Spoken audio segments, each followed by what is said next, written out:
Well, we almost pulled the upset, y'all. We almost did it.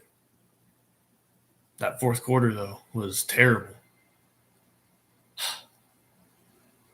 Anyway, welcome, everybody. I'm coming to you live today. I'm going to try something a little bit different. Today, I'm going to do a recap of Week 8, basically of everything you just seen last week. I know it's a little late again. I still haven't figured out this whole scheduling thing. Still kind of new at this, so forgive me. But Week 8 was something. All right, so there were quite a few teams with a bye last week. You had Georgia, Michigan State, Iowa, Kentucky, Auburn, Baylor. All of those teams had bye weeks. There were some teams that moved down in the rankings, such as Oregon. They dropped 1 spot. Iowa dropped 9 after getting beat by Purdue Week 7. Kentucky dropped 4. And then we've got some teams that came into the rankings. Auburn, Baylor, Pittsburgh, UTSA, and Purdue all were unranked before Week 8. Georgia, Penn State, Wake Forest all stayed the same. Cincinnati moved up 1. Oklahoma, Alabama, Ohio State all moved up 1. Michigan moved up 2. Oklahoma State moved up 4. Michigan State moved up 1. Ole Miss, Notre Dame, and Coastal Carolina moved up 1. Texas A&M, NC State moved up 4. And then SMU and San Diego State moved up 2. Teams dropped out were Arkansas, Arizona State, BYU, Florida, and Texas. Now, that was all before Week 8. Some of the losses that happened last week. Hold on. There's one that I'm missing somewhere.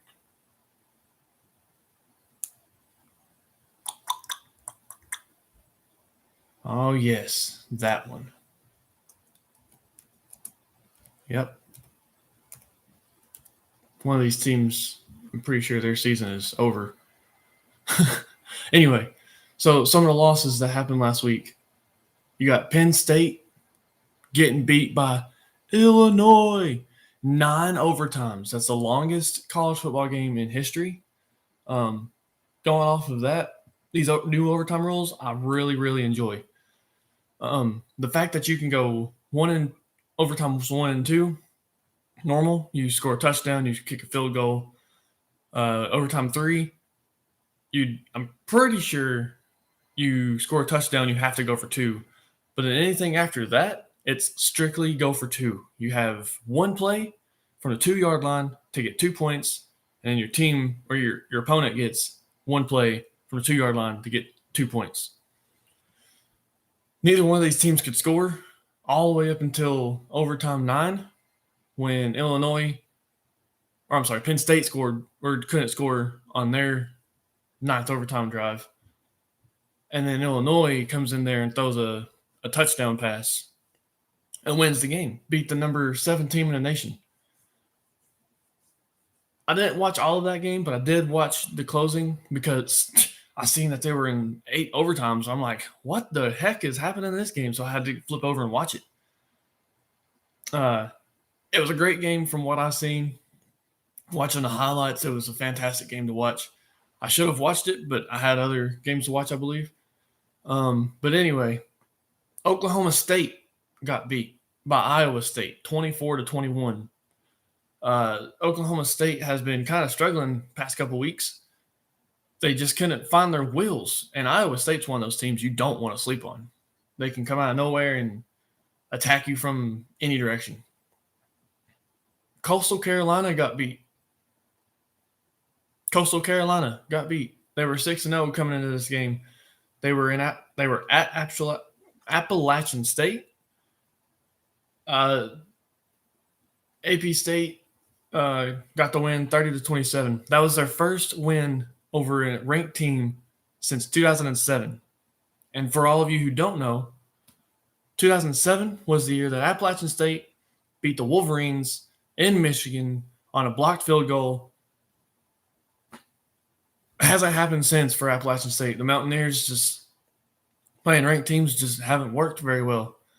But they got their signature win this season, that's for sure.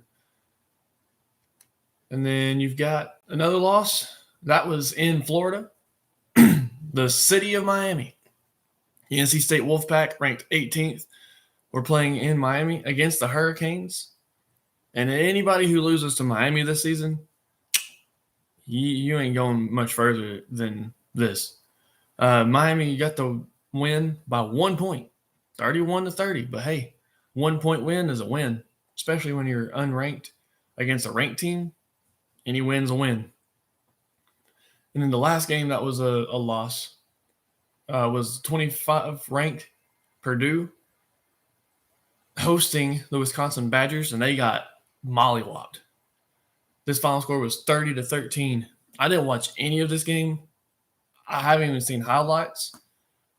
But I know Wisconsin has not been good this year. And for them to come into Purdue after Purdue just got the big win over the number 2 team in the nation, to come in there in Purdue and just basically, from what it looks like on the scoreboard, have your way with a ranked team.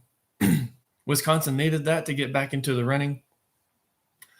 And sure enough, that's what they did. And then the SEC games from week 8. Let me get there. Come on. There we go. All right. So obviously by teams were Georgia, Kentucky, Auburn, Florida, Missouri. All those teams were off last week. Ole Miss and LSU played. Ole Miss just had their way with LSU, 31-17. Texas A&M played in South Carolina against the Gamecocks. They had their way there, 44-14, just of course. Arkansas Razorbacks, they hosted a no-name, the Arkansas Pine Bluff Golden Lions. And, of course, when you play bad teams, all you can do is blow them out, and that's what Arkansas did with a 45-3 win. Could they have scored more points? Sure. But 42-point win you're destroying whoever you're playing. Mississippi State was in Nashville to play the Vanderbilt Commodores. I thought the Vanderbilt Commodores were going to get their first SEC win in a few years. But the Bulldogs had a whole different agenda. They got that win 45-6.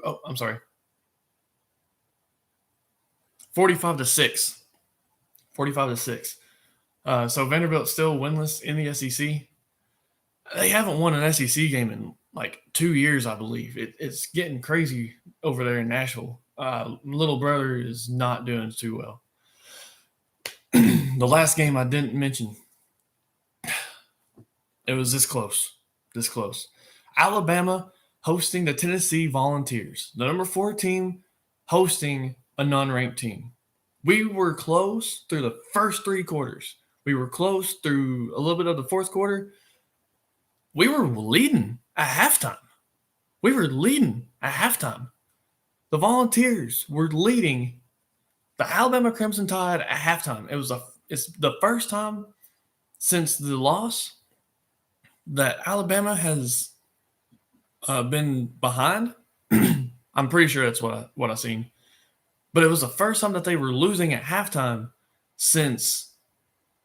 to an unranked team since like 2015, I think it was.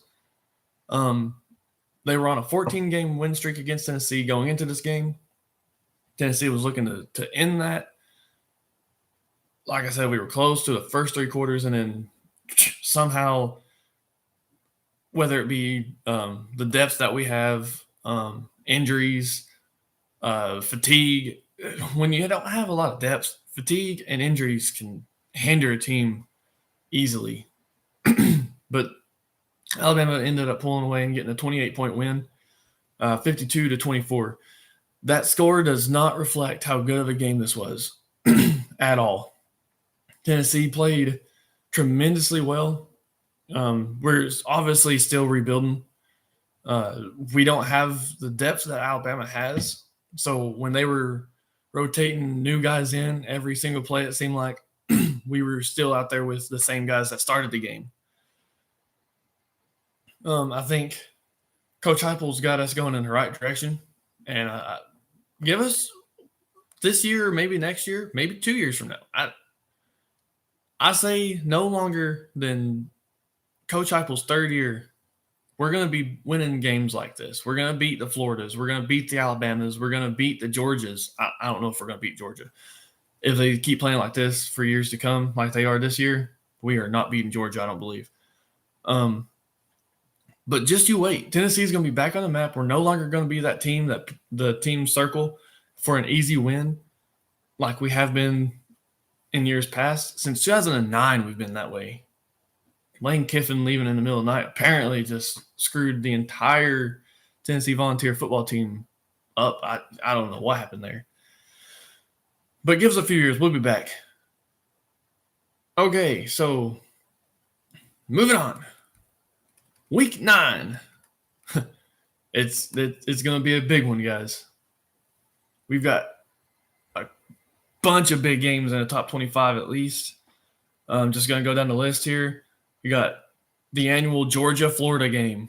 Number 1 Georgia playing against unranked Florida Gators. I'm pretty sure this game's going to Jacksonville like it normally does, which I don't understand that. It's a neutral site game, but it's in Florida. That sounds like a home game for Florida every year. Georgia never gets Florida in Georgia. Let me just verify that just to make sure I'm not wrong or I'm not going crazy because that happened before. Yeah, they're in Jacksonville. Like that's not a home. That's not a neutral site game. You're still in Florida, and I'm pretty sure Jacksonville is like an hour or two from Gainesville. How far it is from Athens, I don't know. But neutral site games should be in a state where neither team plays them. Like neither team's home state should be the where the neutral site is. Pick Alabama for a neutral site game. Pick Tennessee, Kentucky, California. It don't matter. Just don't pick Florida and Georgia for a neutral site game for a Florida-Georgia game. It's not neutral site, especially if you're in Florida. I mean, regardless, they usually find a way to split the stadium right down in half. Georgia fans, Florida fans. But different states need to be host to cross-border rivalries like this. But anyway, off my high horse on that. That was my soapbox. Top 25 ranked game. You got the 5th ranked Ohio State Buckeyes playing against the 20th ranked Penn State Nittany Lions. That's going to be a good game, I'm sure. I'm going to skip that one. And then you got another 2 ranked team matchup. You got the 10th ranked Ole Miss Rebels at the 18th ranked Auburn Tigers. That's going to be a great game. If Auburn can keep their wheels going and somehow slow down the Ole Miss offense, that's going to be a fantastic game to watch. Then you got the 16th ranked Baylor playing against Texas Longhorns.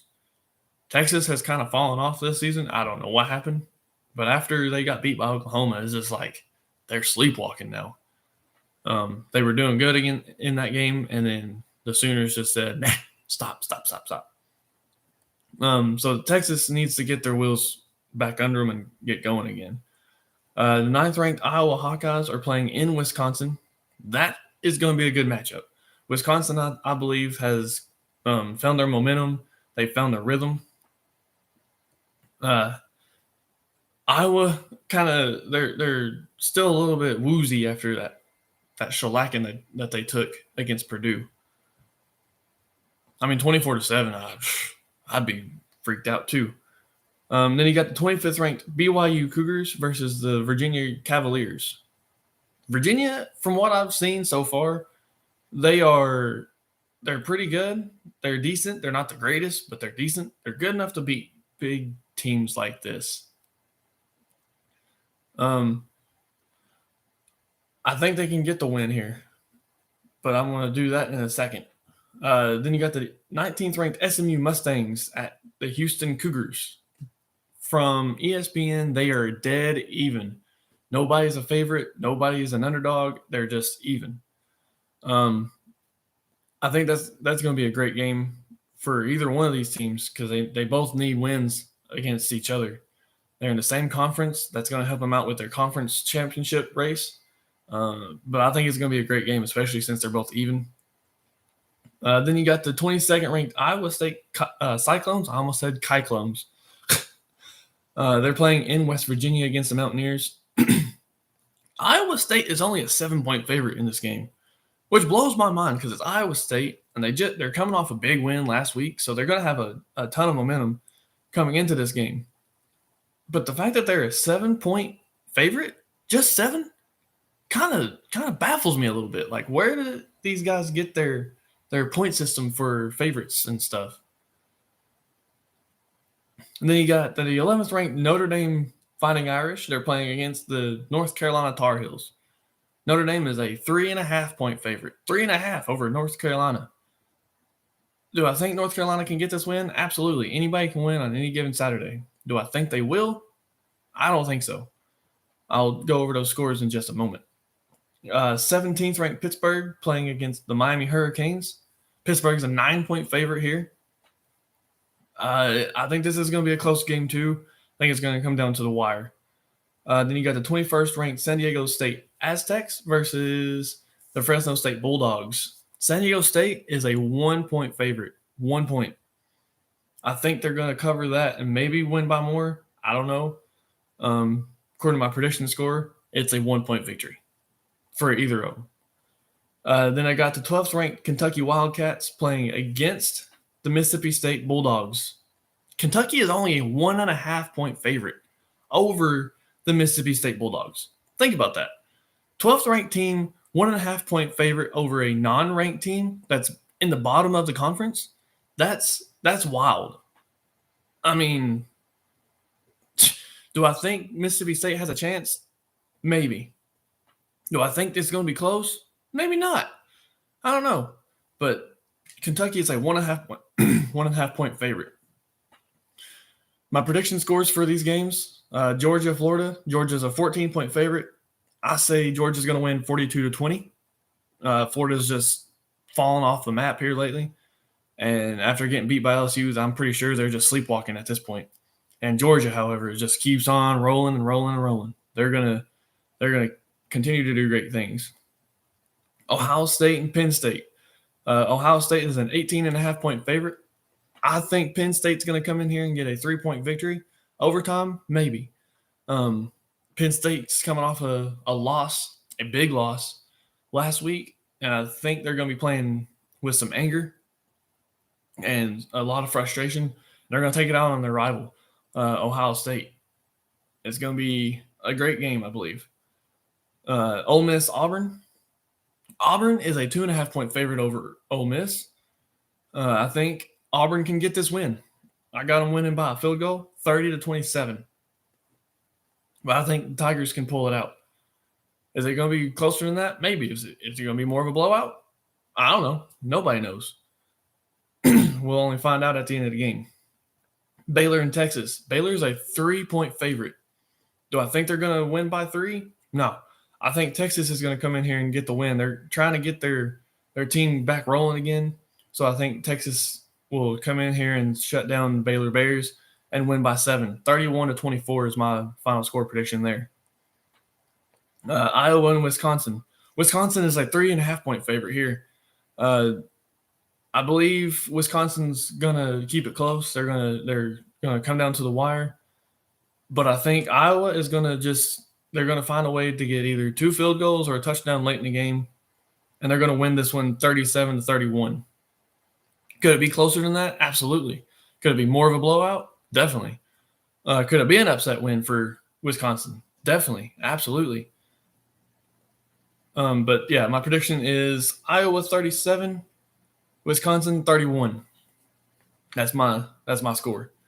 SMU at Houston, again, they're even.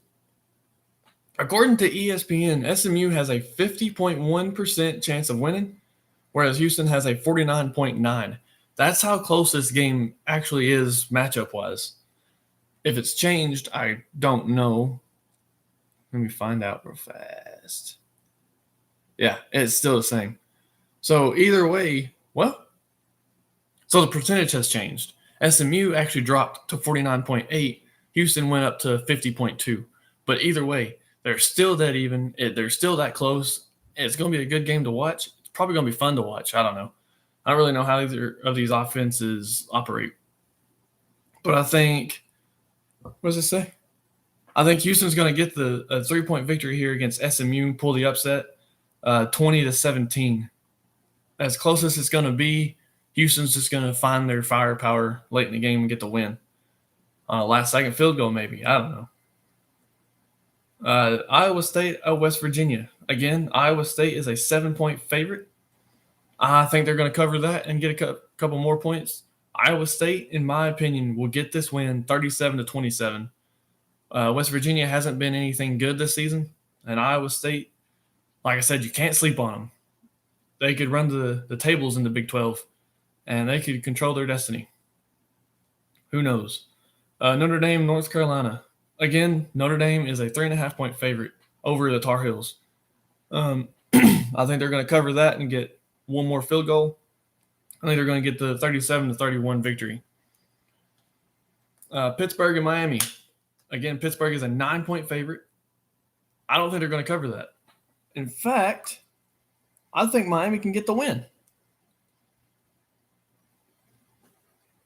I think Miami is riding high right now. They got a huge win against NC State last week, and I think they're going to keep it rolling against the 17th-ranked Panthers.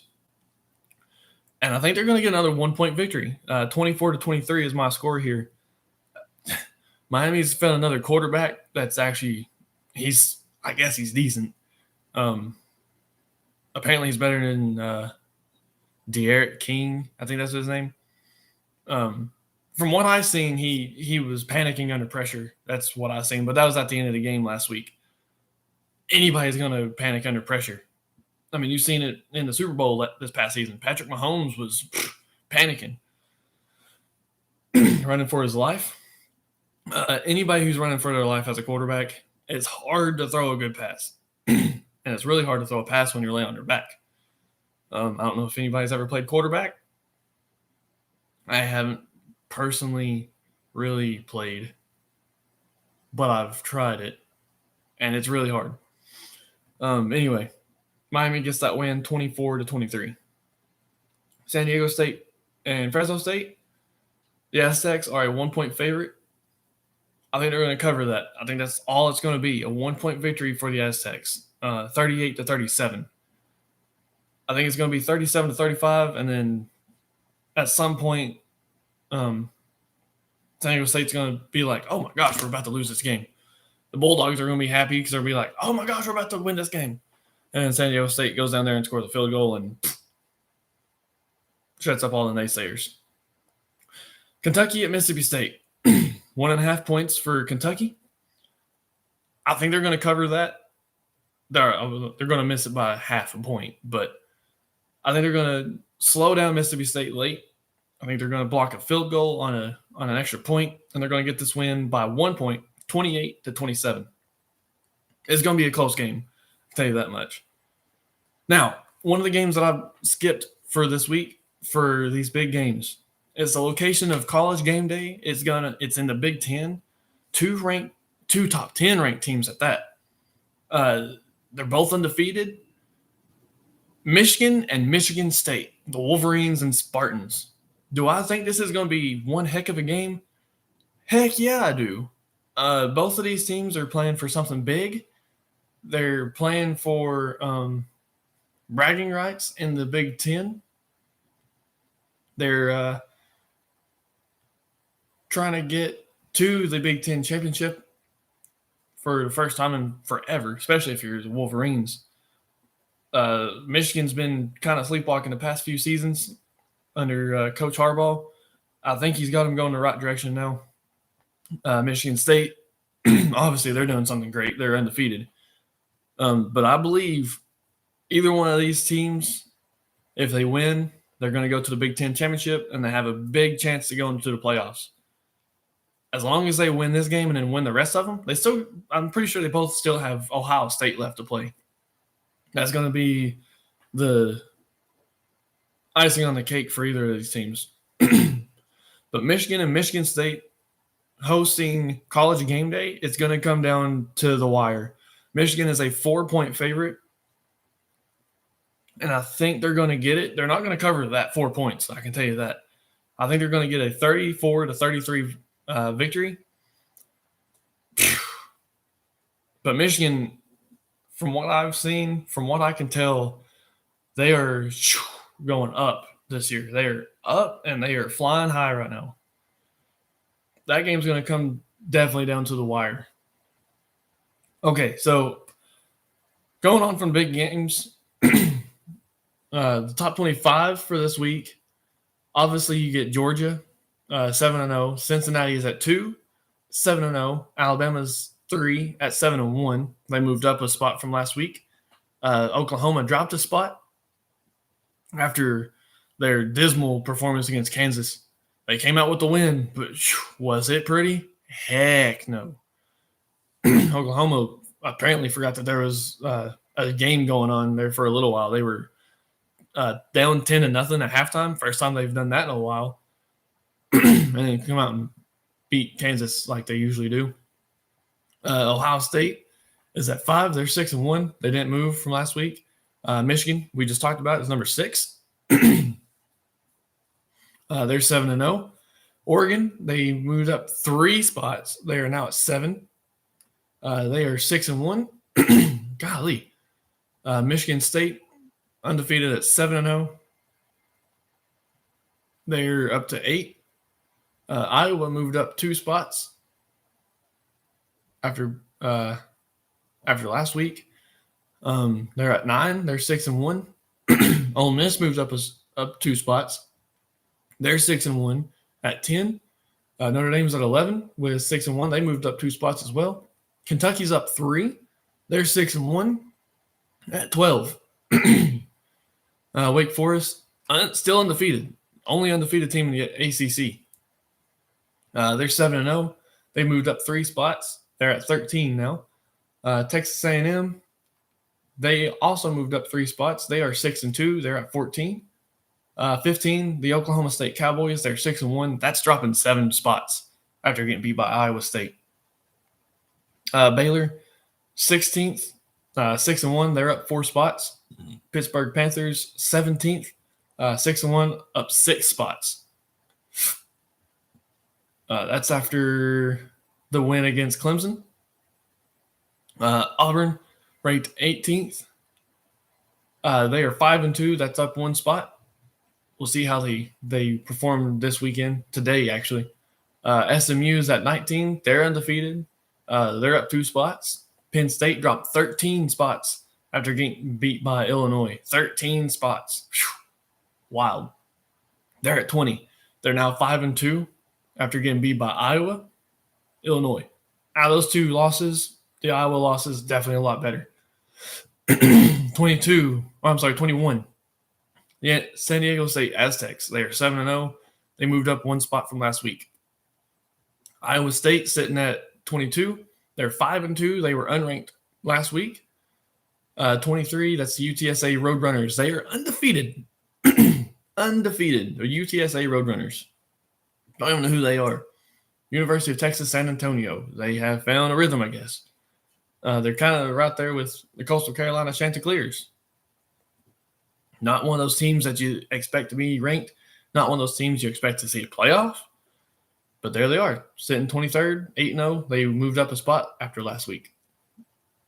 Coastal Carolina is at 24. They lost last week. They lost. They are now 6-1. They actually played Troy on Wednesday. Is it Wednesday or Thursday? One of those. They got that win 35-28, so they bounced back. Apparently it wasn't very pretty. Coastal Carolina apparently has lost something along the way, but they got a win this week. At 25, you got the Byu Cougars. They're back in the rankings. They are 6-2. They're playing against the Virginia Cavaliers. New teams in the top 25. That's Iowa State and BYU. It's hard to believe that there's only 2 teams moving up into the top 25 this week. But there they are. NC State and Purdue were the 2 teams that dropped out after both getting beat. Bye weeks. Only 3 teams this week in the top 25 are off. Alabama is off. They moved up a spot after beating Tennessee. Texas A&M moved up 3 spots. They are off. And then UTSA moved up a spot. They are off. Upset alert for the top 25. This is going to be interesting. Week 9 is going to be something to watch for sure.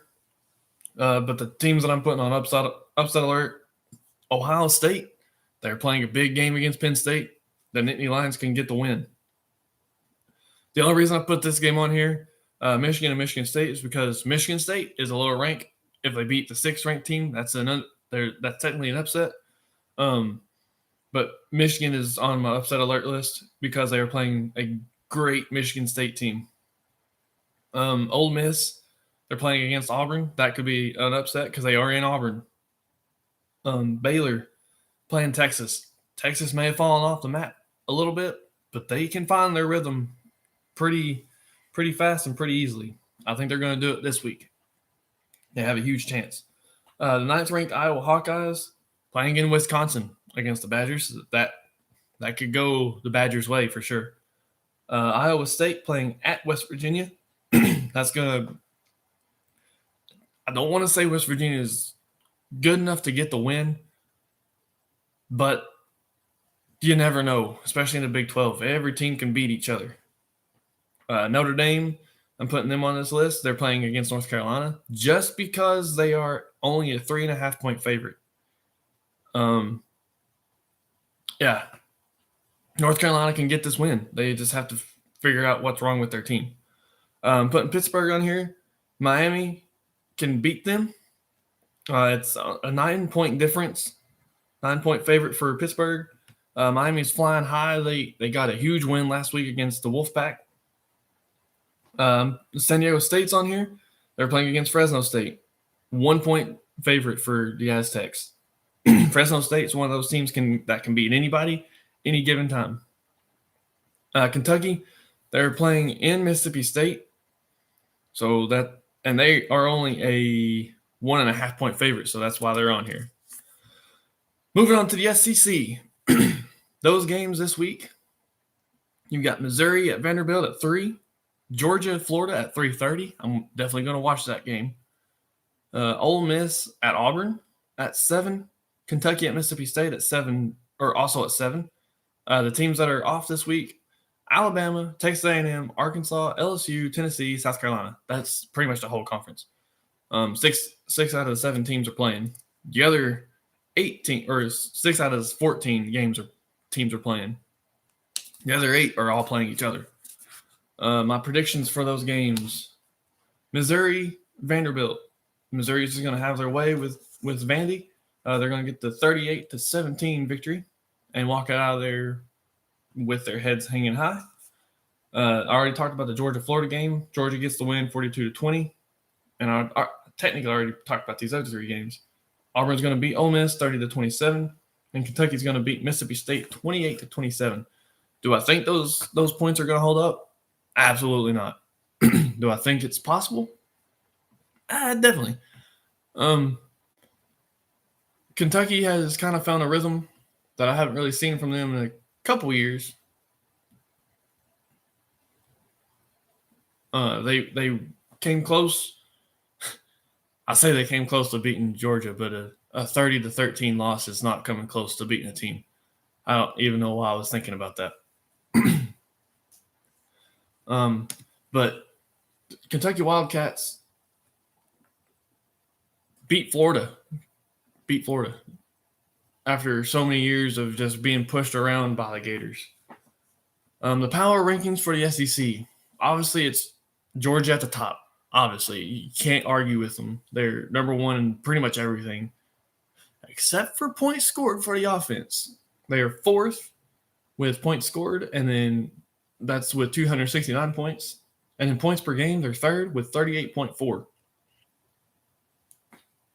Then you got Alabama at 2, Ole Miss, Kentucky, Texas A&M, Auburn, Arkansas, LSU, Florida, Tennessee, Mississippi State, Missouri. So 1 through 11 all stayed the same. Missouri moved up a spot. South Carolina dropped a spot. And then Vanderbilt, obviously, they're at the bottom. There's not much you can say. Stat leaders for the SEC. For the team, offensive leaders, Ole Miss leading total yards, 541.1 yards a game. That's a lot of yards.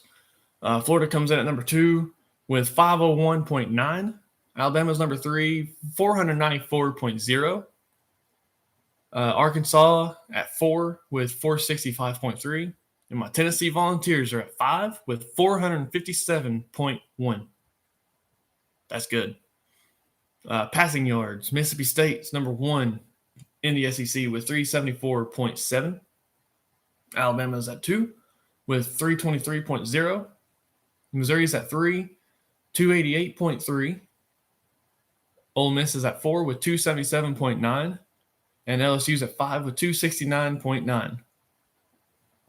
Can't argue with those numbers. Rushing yards, Ole Miss is at 1 with 263.3. Of course, when you have a quarterback who doesn't throw much, of course they're going to be number 1. Florida with 254.4. Arkansas, 249.0. Tennessee at 4 with 226.0. Evans runs a lot, and he gets some yards. Jabari Small gets a lot of yards. Whitehead gets a lot of yards. The quarterbacks like to run. Hendon Hooker and Joe Milton, they use their legs. Milton uses his legs for a good reason. He's got a cannon of an arm, but he just does not have the accuracy. He needs to figure that out, especially since we just got news that Harrison Bailey is jumping into the transfer portal. That's going to leave us with 2 quarterbacks, one who's good, one who's half good. He can run, but he can't really throw very well. And then Auburn's at 5 with 196. The difference from 5 to the top 4, huge. 226 for 4th, and then 196 for 5th. That's a whole 30 points, pretty much. Before I go on to the defense, the individual leaders on offense. Passing is Will Rogers from Mississippi State. He's got 2,546 yards. Alabama's Bryce Young has 2,453. LSU's Max Johnson has 2,009. Missouri's Connor Bazelak has 1,920. Ole Miss's Matt Corral has 1,913. I'm pretty sure he's got a lot of rushing yards. Whatever. Rushing. Chris Rodriguez Jr. from Kentucky has 775. Texas A&M's Isaiah Spiller has 761. Tyler Beatty from Missouri has 735. Brian Johnson Jr. from Alabama has 706. And that's a whole huge jump from 4th to 5th in yards. 5th place is Tyrion. I don't know how you say his first name. I'm going to call him Tyrannosaurus or Tyrannosaur, I guess. Davis Price from LSU has 627. 627 to 706, that is a whole 79 yards. That's a whole field difference from 4th to 5th. Receiving yards, Traylon Burks from Arkansas has 717. Jamison Williams from Alabama has 710. Dontario Drummond from Ole Miss, he's a great receiver, has 619. John Mechie III from Alabama has 601. And Wandale Robinson from Kentucky has 566. Defensive leaders. For the team, points allowed, This stat for Georgia is ridiculous. Georgia has allowed a whopping 6.6 points a game. 6.6. Second place to Texas or for Texas A&M, 16.1. That is a whole 10-point difference a game. I don't know what Georgia's doing, but it's working, whatever it is. Third is Kentucky with 19.3. Auburn's at 4 with 19.7. And Alabama's at 5 with 20.6. They're all pretty close. Yards allowed, again, Georgia apparently has the number one defense in the SEC. They've allowed 207.1 yards a game. That's pretty good too. Alabama, a whole 100 yards behind them. They've allowed 308.8 yards a game. Third is Kentucky with 320.9. Fourth is Mississippi State with 327.1. And then Texas A&M comes in at 5 with 329.3. 3 through 5 are pretty close. 1, world of their own. 2 is trying to catch them, but they're a little bit closer to the rest of them. Sacks. There's a 3-way tie for first. Georgia, LSU, Texas A&M all have 24 sacks. Ole Miss has 23. They're at 4. Alabama has 22. They're at 5. Defensive individual leaders. Tackles goes to Damone Clark from LSU. He's got 99. He's going to get 100 this week. Oh, no, he's not because they're off this week. Just kidding. Bumper Pool from Arkansas has 77. Jalen Foster from South Carolina has 65. The next 2 players are from Arkansas. The top 5 for tackles on defense, 3 of them are from Arkansas. That's wild. Hayden Henry has 61, and then his teammate Grant Morgan has 60. That's supposed to be a 4 because they are not tied for third. Anyway, sacks.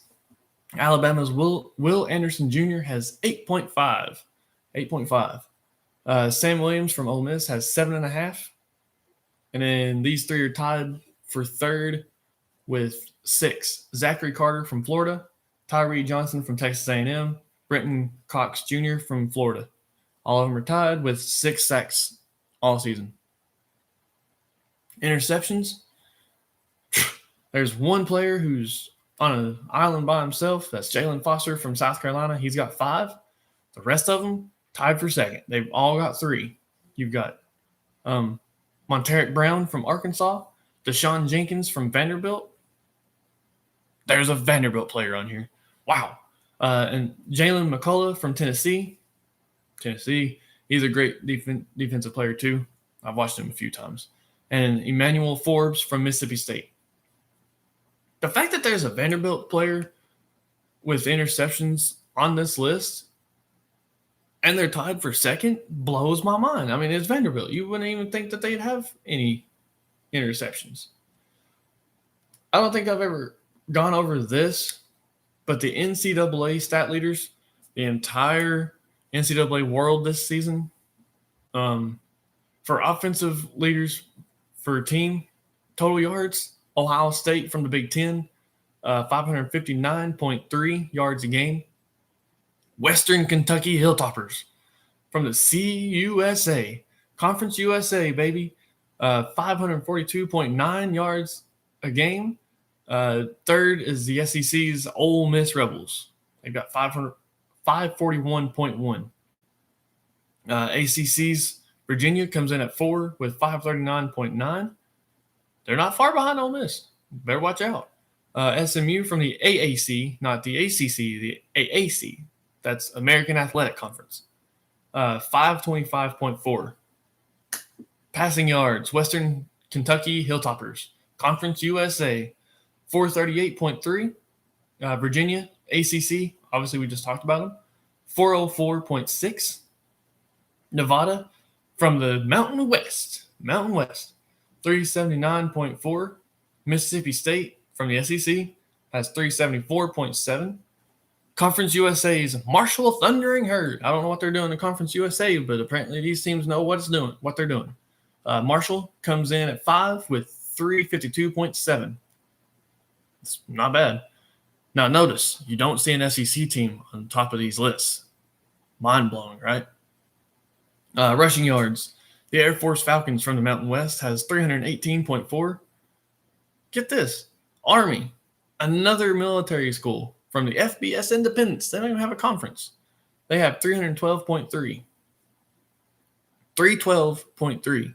Third place comes in with 263.3. Air Force and Army in a world of their own. They that's all. I guess that's all they do is run. But Ole Miss is at 3 with 263.3.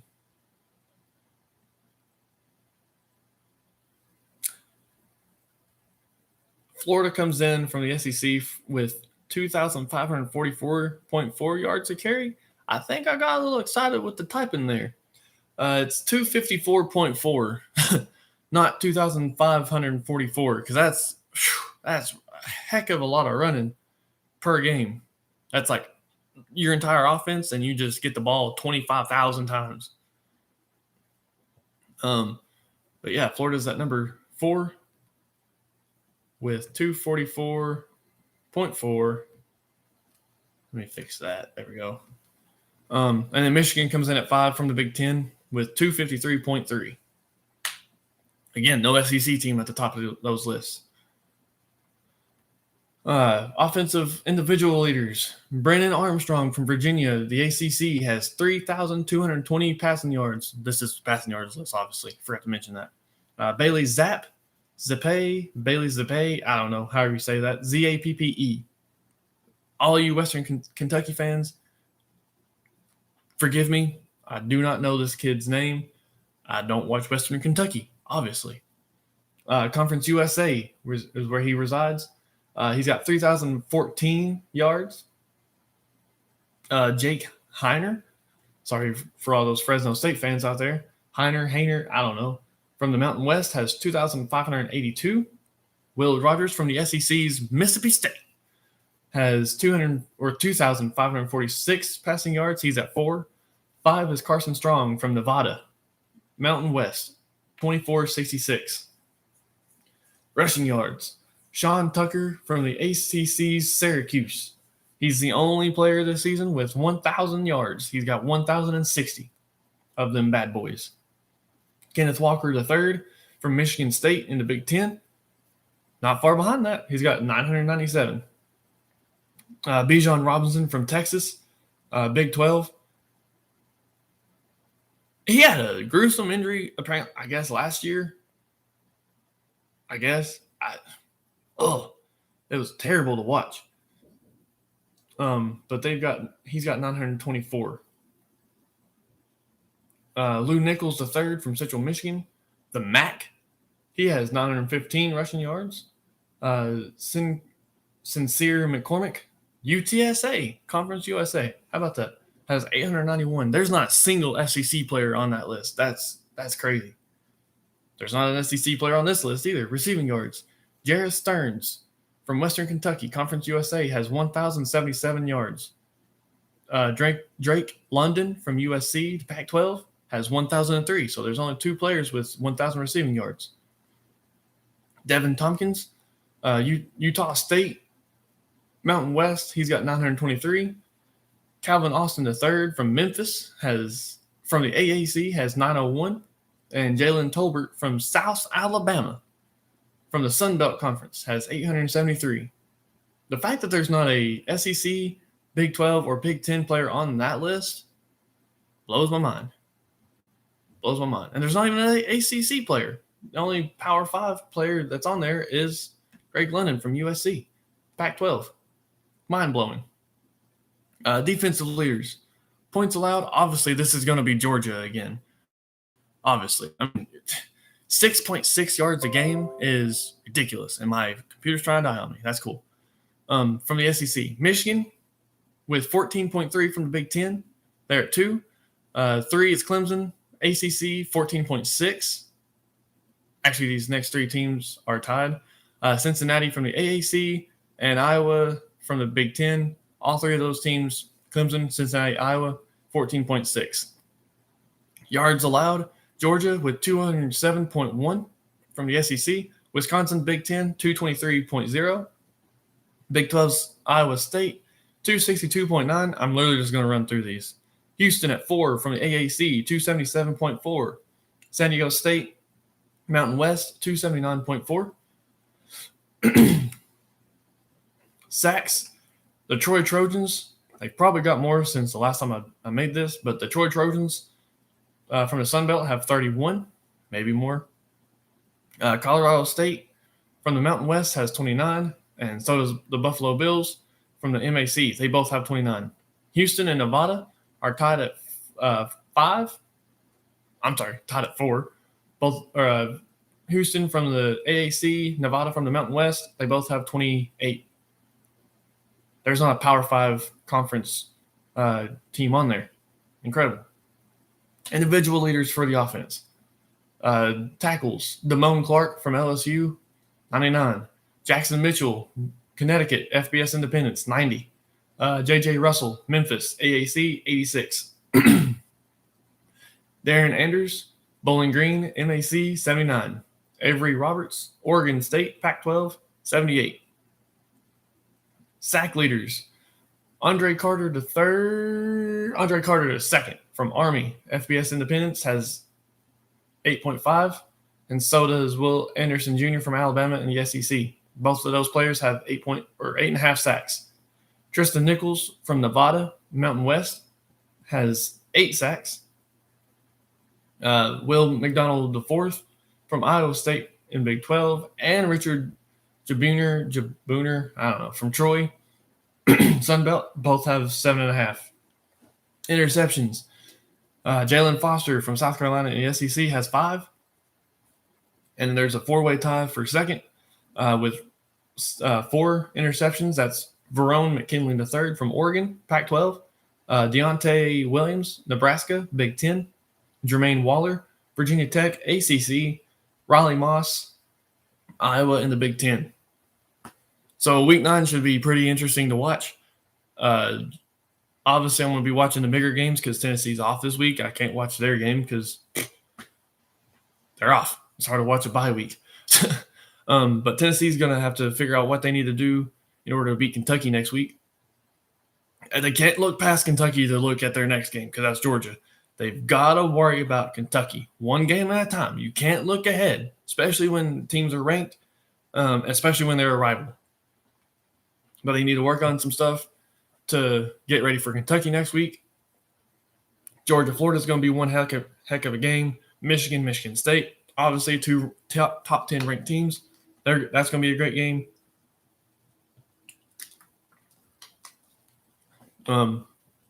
College game day and Fox big noon kickoff, both going to be there. Those big games in the top 25, keep an eye on them. There could be a bunch of upsets this week. Who knows? I'm pulling for the Nittany Lions, by the way. Ohio State, they've been ranked too high. I think they're overrated. That's just me. Georgia's definitely not overrated. They're not underrated. They are rated just the way they should be. Number 1 in everything. Number 1 in the nation. Number 1. The best team in the nation. They're the most well-rounded team that I've seen all year. And Florida's got another thing coming. So I hope the Gators are ready. But yeah, keep an eye on the Week 9 matchups. There's some good ones out there, and there's some bad ones. There's some lopsided matchups. There's some close matchups. Lopsided, close. Most of the close ones are in the top 25, actually, surprisingly. But I'm going to be out of here, and I will see you all next week. Make sure you subscribe. It's somewhere either up here or down here, one of the two. I'll figure it out. I think it's going to be up here. Comment below. Let me know what you think. Give me some positive, negative feedback. Nothing wrong with constructive criticism. Just tell me how I can do better, and I'll work on it until next week. I'll get ready for next week. But yeah, subscribe if you want to. Comment below how you feel. Peace out.